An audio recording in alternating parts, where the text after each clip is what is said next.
সারা দেশে ভূমিকম্পে যে হতাহত হয়েছে তিনি আজকে সরকারি হাসপাতালে আহত রোগীদের এবং রোগীদেরকে তিনি খাদ্য সামগ্রী বিতরণ করছেন। আসলে এটি অসংখ্য ধন্যবাদ হবে একটি কাজ করার জন্য অনেকে আল্লাহ অনেককে ধন দিয়েছে কিন্তু ধন দেয়নি আমাদের সমবায়কে আল্লাহ প্রতিনিধি দিয়েছে।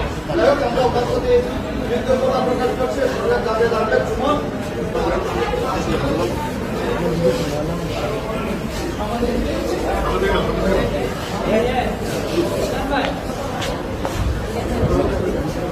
চেষ্টা করবো।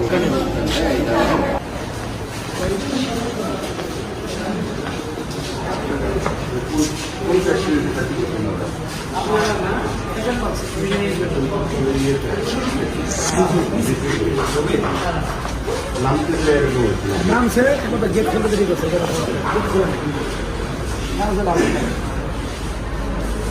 অনেক ছিল, কিছু রোগীকে প্রাথমিক চিকিৎসা দিয়ে ছেড়ে দেওয়া হয়েছে, যারা একটু গুরুতর অসুস্থ রয়েছে তাদেরকে এখানে রাখা হয়েছে। আমরা এসেছি তাদের খোঁজ খবর নেওয়ার জন্য, তাদের পাশে থাকার জন্য এবং সমাজে যারা বিত্তবান রয়েছে তাদের প্রতি আহ্বান থাকবে শুধু রাজনীতিবিদ সমাজের সকল স্তরের মানুষের বিপদে কাজে আসতে পারে, এগিয়ে আসবে। আমাদের এটাই চাওয়া।